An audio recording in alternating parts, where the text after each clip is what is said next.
Welcome to Speak Up St. Louis. Thank you, man. It feels good to be here. Yeah, thank you for making the time, and congratulations on your current exhibition here at the Contemporary Art Museum St. Louis. I'm really looking forward to talking more about that work, your personal life, and all the things that make the intersections in between. Okay, man. So do I, man. I feel like it's a very special exhibition. You know, it's been 10 years since I left St. Louis to pursue all this, and it feels good to come back with this particular body of work that I think really, encapsulates and represents my experience here in St. Louis very well. For sure. So just to kind of start off, you mind telling folks who you are, and talking some about your practice as well too. Mm-hmm. So I'm an artist, primarily a painter, and I make some watercolors and drawings too every now and again, but I don't show nobody. I'm kidding.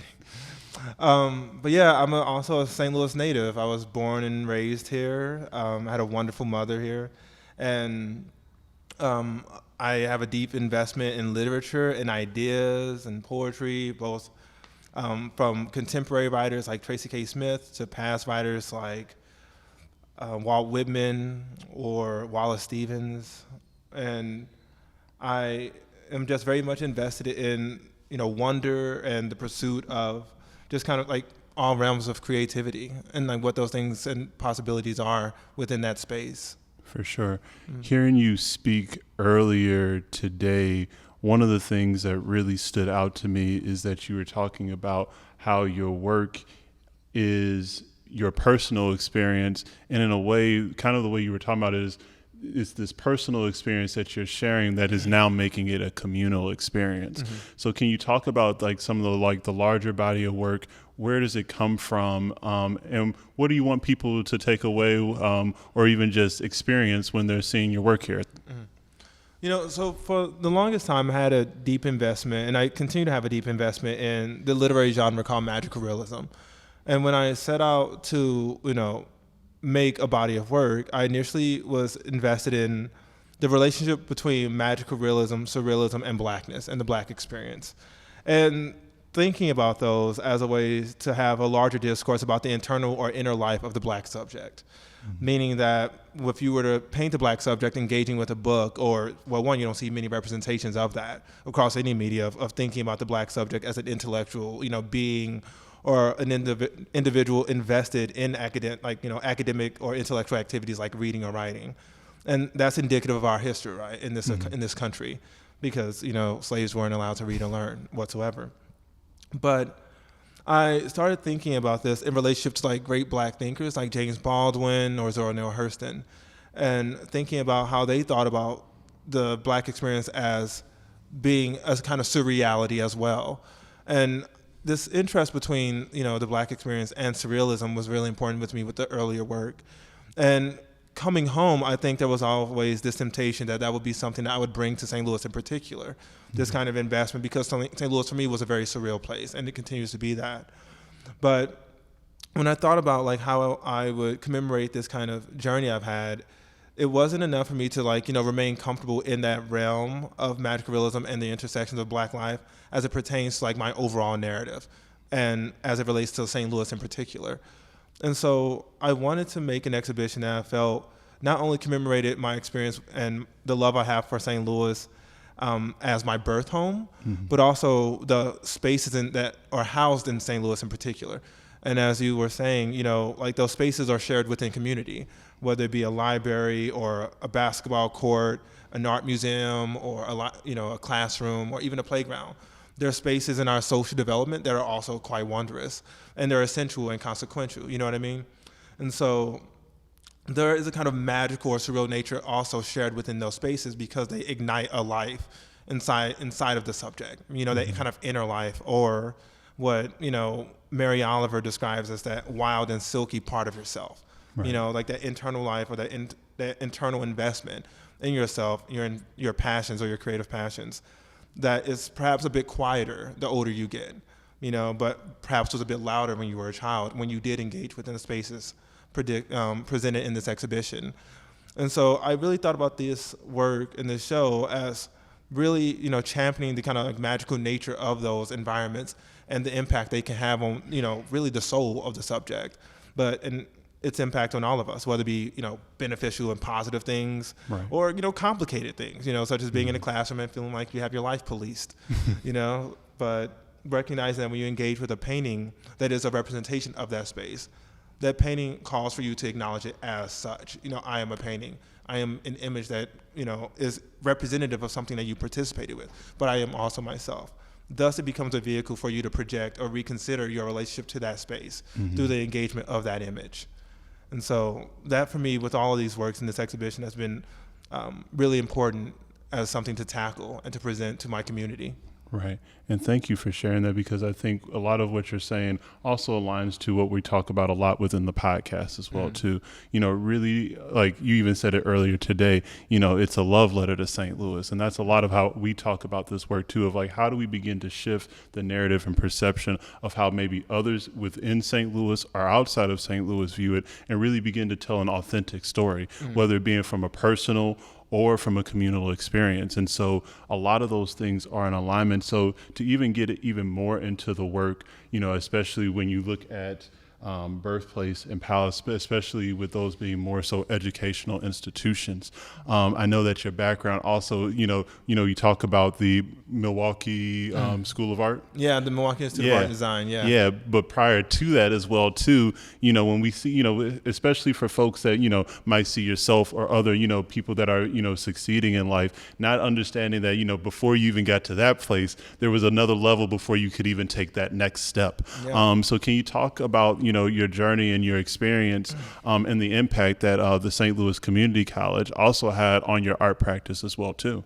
Yeah, I should be actually a bit more honest, though. So I want to preface this by saying that I was a very good student, and I was a teacher's pet, like, for sure.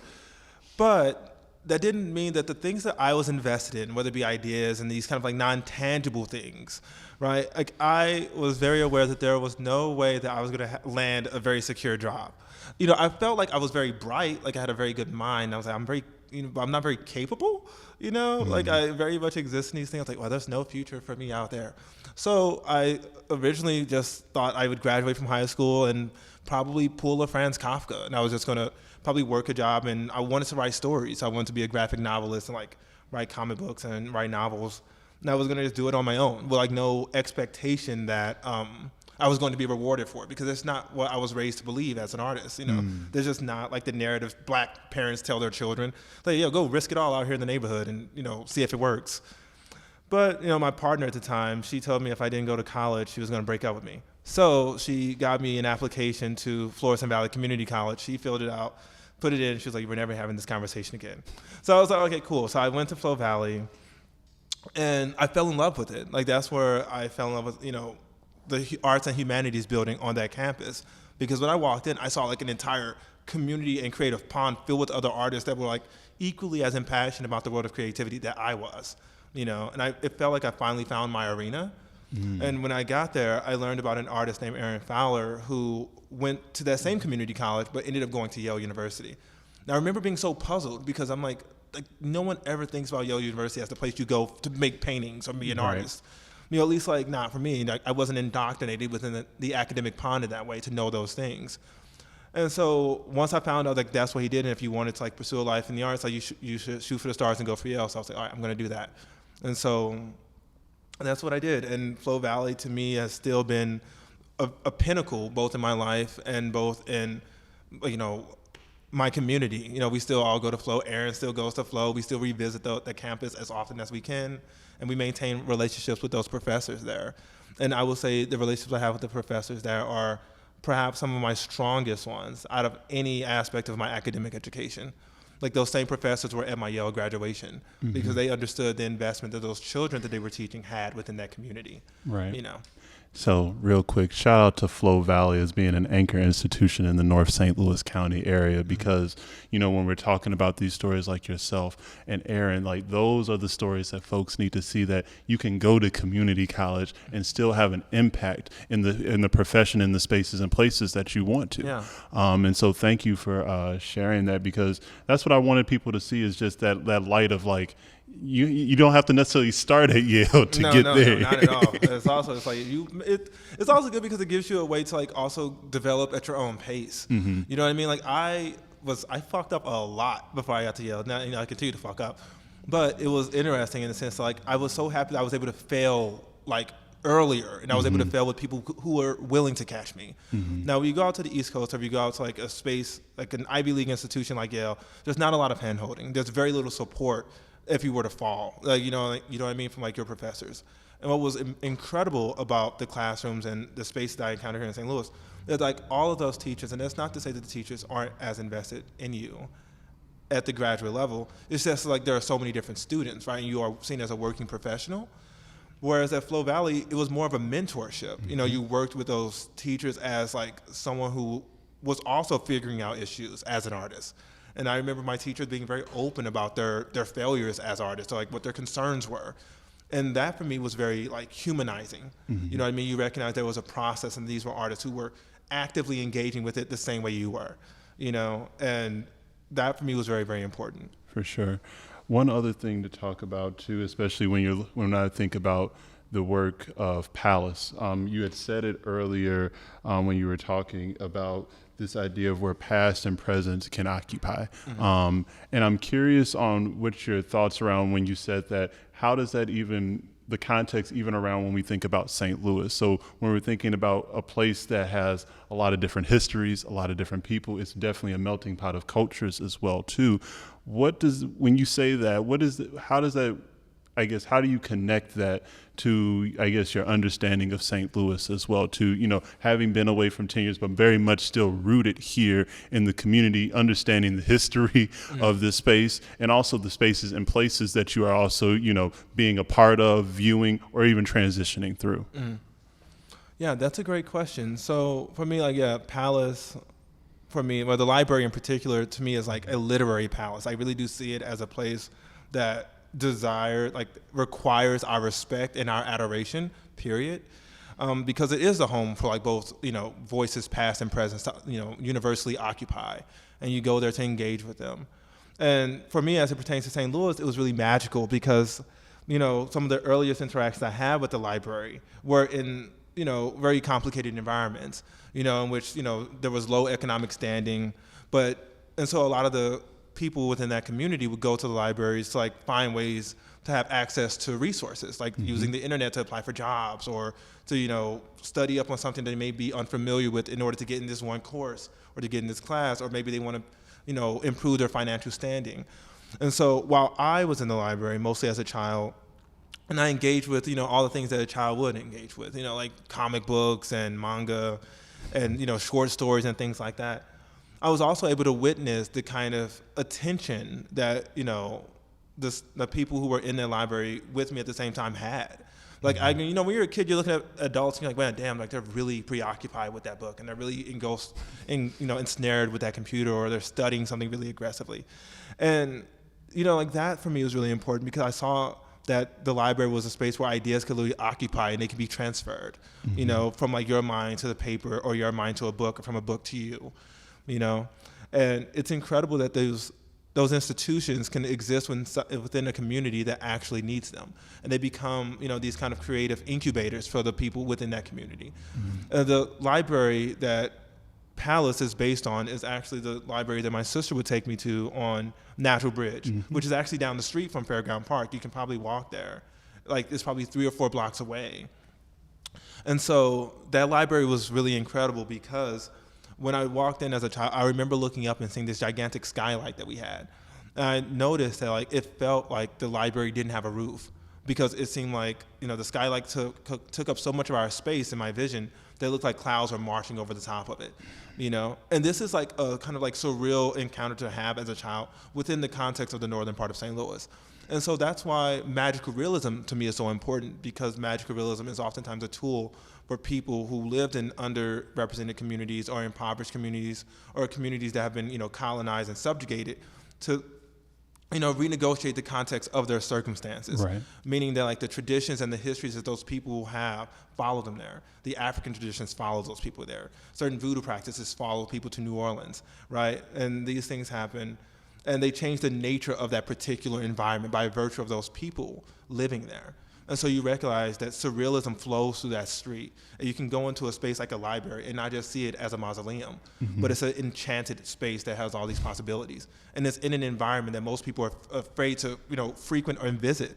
And so they're almost missing out on that opportunity that is actually present there, And that is oftentimes really fascinating to me when I think about how people imagine the lives that Black people live. Right. And it's like, I think about that show Atlanta a lot by Donald Glover. And I think that, he totally gets it. There's a scene where the character sees Ern, who's played by Donald Glover, is on a bus. And he's, kind of having a hard time, and he's down on his luck. And he encounters a guy, just like what appears to be a random guy on a bus who is magically, making a Nutella and peanut butter sandwich. And he gives him this really sage-like advice. And he's riding this bus late at night, and then all of a sudden, the guy offers him the sandwich. He doesn't take it, and the guy disappears with a dog. And it's a very kind of out of left field encounter. Right. And the reason that was important, because if you were to watch that, you would assume that that is fiction. And I rode the bus my entire time living here in St. Louis. And I remember riding the bus at 1:00 in the morning, and I did have really strange encounters like that. So a guy magically walking off the bus with a dog into the middle of the forest, that probably does happen in the hood, man. You'd be surprised, how accurate it is. Right. That's why no one believes what really is happening within those environments. It's like that. No, the Black experience is surreal. You'd be surprised at what happens to you on a day-to-day. That's why most of us aren't all that surprised when certain things happen. We're like, oh yeah, we get it. Right. It's like, right. Yeah, it's a common. It happens. Yeah, it happens, right? Commonplace. You don't realize that this stuff is unusual until another person from another community tells you that's not normal. You're like, oh wait, your mama didn't store you in the classroom when you were 7 years old? They're like, no. like that's not a thing. And I'm like, oh. You start to measure just the shifts and changes within your environment quite a bit. In a lot of ways you're talking about is the shift of personal experience, and then also what is the connectivity between two people as well too. And I think one of the things that at least I've seen from your work is there's a connectivity from a standpoint of not when we're just talking about color or structure, but more so the sky. Yeah. The sky is a ongoing theme within every one of those works out there, but also there's a high level of detail into what the sky is, as whether it's a backdrop, whether it's the details in the clouds and things like that. So why is the sky so important to your overall work? Yeah, I love cloudscapes. And, I think a great way to think about cloudscapes or the power of the sky is to recall a poem by Mary Oliver, who's a poet who I'm quite a fan of. In one of her poems, I believe it was The Summer Day, in which she says, no matter who you are, no matter how lonely, the world invites itself to your imagination. And that line to me is really pivotal when I think about the power of clouds, because you never see the same clouds twice, because air is literally always moving through them. And so a sky phenomenon can provoke your sense of wonder.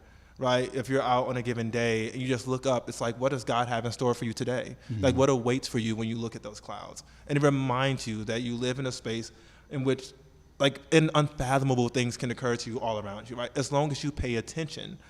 And so in my work, you'll notice that the clouds repeat throughout almost all of the paintings in the exhibition. And that was important because it talks about where the intellectual and the imaginary coalesce and they intersect. For example, in the context of the classroom, the red classroom painting, there is this understanding that when you go to the classroom, you're expected to pay attention. Your intellectual mind is called to attention. And oftentimes kids are criticized for being swept away by reverie or by daydreaming or staring out of the window, window gazing. But that's an opportunity for the imagination to be summoned, for it to also intersect with the academic and intellectual environment. And the harmony that those things can do when they meet one another. And so for me, recognizing that the classroom can also be a dreamscape in and of itself, and that when you look out of the window, you have the ability to allow that dreamlike quality of the natural world to permeate within the intellectual world as well. And so if you look at the painting or observe the painting, for those who ever have a chance to visit the museum, you'll notice that there are no direct shadows within the context of that painting whatsoever. The painting and the light source is all composed out of color. The light source is all color relationships, and the light comes out of the window within the painting, and it shifts the lower half of the composition. And it's because of that wondrous-like nature from the window as it expels itself into the world of the classroom, transforming that environment. And so that's what happens inside of it. Yeah. Wow. Thank you for sharing that, just because it's to hear the inner workings of how you're thinking about these from a studio space to now a presentation space to where everybody can experience that is really amazing. One of the things that stood out is you talked about this, this place where the imagination and the intellect meet at. And I think when we're looking at the works even of Birthplace being Art Hill, but then also to Fairground Park, those are two very different places where, like two different institutions within themselves where these things are happening at. Whether you're talking about the museum and where imagination and intellect happen is very different to a certain extent to what's happening on the basketball court too.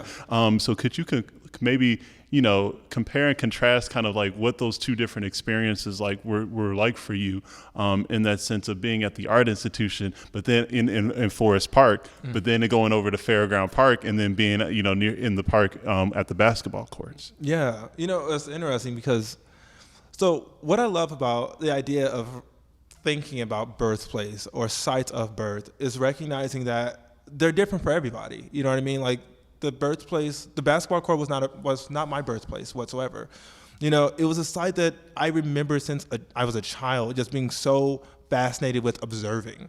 Like I if you were to play a game of 2-on-2 or 4-on-4, you wouldn't pick me first. I wouldn't pick me first, right? I'm very enthusiastic cheerleader. I'll be very excited. We appreciate the honesty. Yeah, you know what I mean? Like I'll hype you up. I'm very good, but that wasn't my arena. But it was the arena of so many of my other classmates, right? And what I really appreciated about the classroom, Fairground Park, was that it was a space in which I could see these, the black men and black women who engaged with that basketball court really, they felt like they had something to prove. They could assert a sense of self-dominance or self-determination, that when they entered into that arena, they could win, or they could assert something over, a world that seems to dictate the rules for them. It's like, if I excel in this court, I can show you that I'm more than what you perceive me to be. I'm not allowed to settle for mediocrity. A perceived level of value. Yeah, you know what I mean? This is a space that I can compete in. And for me as an observer and someone who oftentimes imagine what that feeling must have been like for me was really important. And I just wonder wow, how can someone feel so confidently about their commitment to an environment? And that's what the art museum for me was. When I got off that school bus and I saw that, well, obviously it wasn't my first time visiting the St. Louis Art Museum, but on that particular day for me as a kid, when I saw people flying kites on Art Hill, I remember just thinking wow, look at all this color in the sky. And it was because that's what kites were. They're just applications of color that speckle the sky. And I remember thinking wow, this is happening in front of this art museum. And this art museum almost becomes this kind of nucleus in the center of this kind of creative reservoir, so to speak.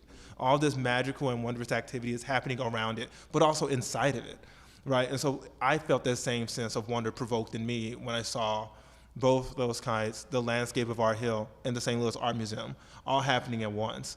And that was important because I recognized that I found my arena also. When I went into the art museum, I recognized that there weren't just dead objects there, or objects produced by dead artists, but it was a living institution, and it had an energy of itself, and it required and demanded things out of me: my attention, my thought, my care.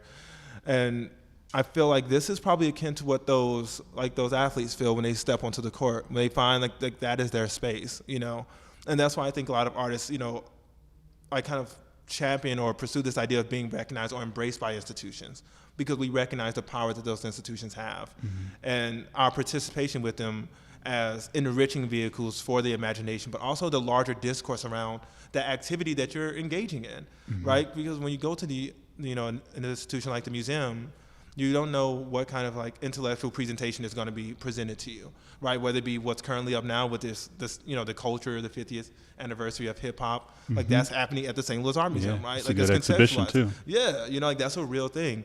And it challenges your mind, it recontextualizes things that we're all familiar with, and it's made available to the public if you want to have it, right? And the basketball court is also there. It exists within Fairground Park. It's a public space that belongs to a community, and that basketball court exists there.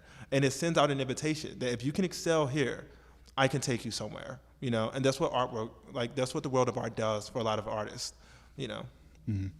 Real quick, time. Okay. I'm going to just go ahead and go to the final two questions I got for you. All right. I'm also long-winded, so that might be a big thing. No. This is good. We'll just pass up. You'll save Ghost Kingdom for your artist talk. Okay. Yep. Okay. So, 3, 2, 1. Real quick, I just need the point of where you left off at. You were talking about. See, I shouldn't have taken that pause. Yeah. Mm-hmm. Okay. Cool. Thank you, Michelle. All right. 3, 2, 1. I'm having trouble with the stepping off point, which is fine. All right. You can also go into Ghost Kingdom if you want. Any of them is fine. You sure? Mm-hmm. I don't want to take. You're fine, bro. Okay. Cool. I appreciate that. So looking at this compare and contrast that you're having with the institution, but then also a public, or really both of them are public. I'm curious on, I guess, some of this duality that was happening with your work in Ghost Kingdom, because at day it is something, it's one thing, but at night it's being utilized and is seen totally differently. Can you talk about that experience of what that was like for you as a child, and how you were able to take that and to really build it into what we see it as here in the gallery space? Yeah. So, Ghost Kingdom is actually the second iteration of this project that I've been invested in around this transparent playground. And it was born from an experience I had in which my family was unhoused and sleeping in this park. And in the park that we were in, there was this gigantic playground, and my siblings and I were able to play on it a lot.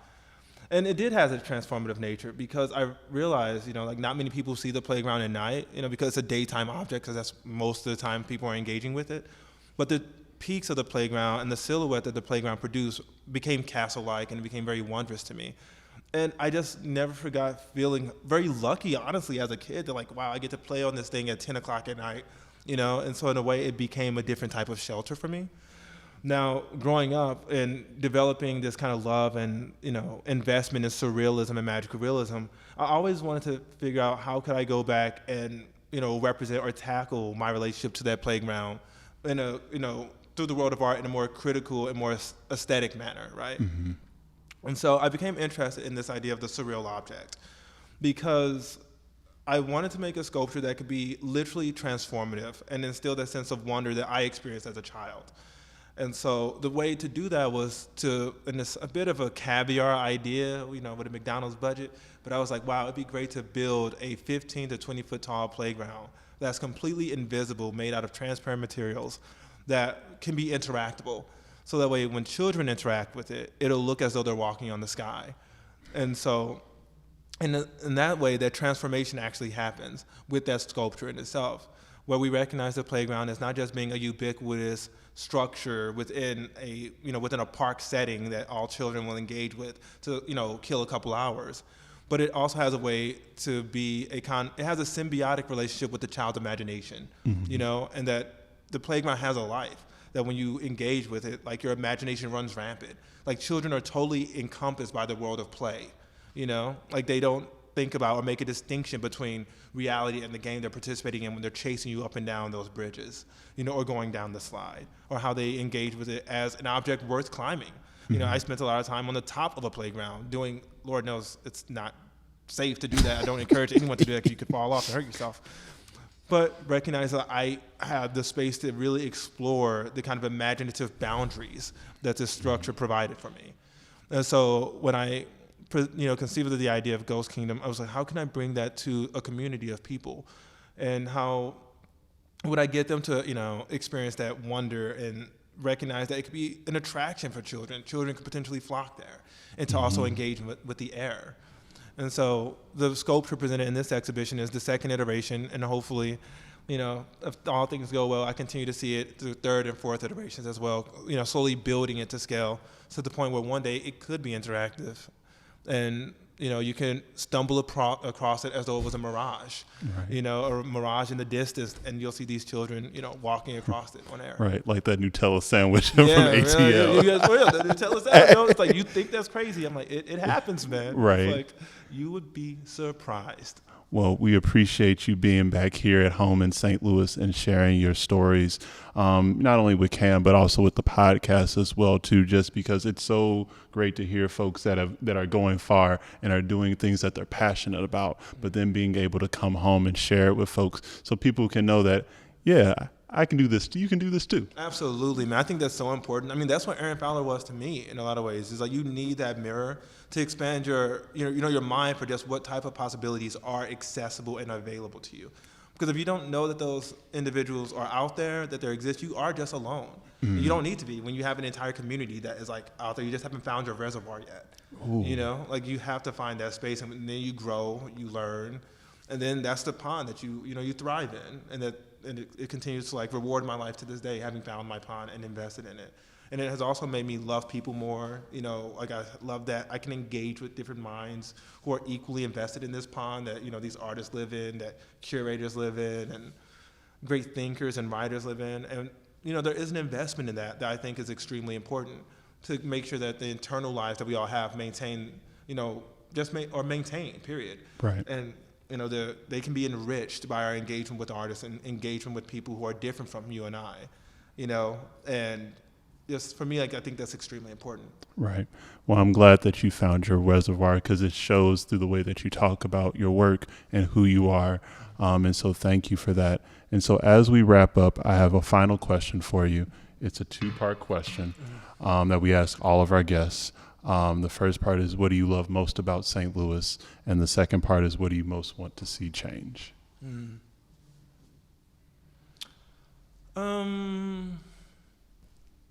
What I love most about St. Louis, I will say I love the St. Louis community more so than anything else. And what I mean by that is that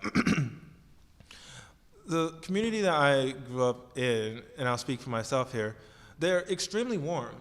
What I really owe to St. Louis is that I have a deep investment in people because of the upbringing I had here. Mm-hmm. Because a lot of people in St. Louis, at least the ones that come from my community, didn't have a whole lot. And I love that you learn to invest in people because they share, community with you. They are your countrymen, right. And we're in it together. And you learn that in the trenches in St. Louis a lot of the times, right? Like, we come from sturdy stock here. And that, for me, is really important when I recognize that when I drive through my old community, I see people just sitting out on their porches, on their stoops, and they're talking to each other across the street. You recognize, like, if that person needed something, they can come to that person, family or not, because, hey, like, we got a little bit, but we're willing to share it. Right. That relationship to one another I find to be a bit scarce in other locations, and I do miss it. What I would change about St. Louis?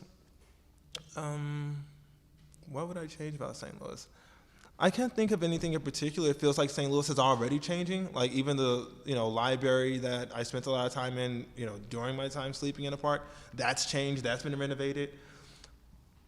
And so I would urge for St. Louis to actually remain the same in a lot of ways. To maintain its sense of identity, not to lose that sense of identity. Those who are invested in St. Louis to recognize that it is their home, and you must protect your home. You must not let it change. Or you allow it to change under your terms, and you have to have that, and that comes from having a deep investment in that space. Because each time I come here, just driving around downtown, it seems like it's changing quite a bit. And I hope that St. Louis doesn't lose its own identity throughout the years as outsiders or people outside of the community come in and change or have their own agendas, which is happening rampantly everywhere across the country. So I would just encourage that, but really any community that resembles St. Louis, I hope that they maintain their identity. For sure. Well, Dom, continue to be who you are. Thank you for carrying St. Louis wherever you go. And thanks for being on the podcast today, man. I really do appreciate you making the time. And congratulations on this amazing exhibition. Man, it's been an honor. I appreciate it, bro. Thank you.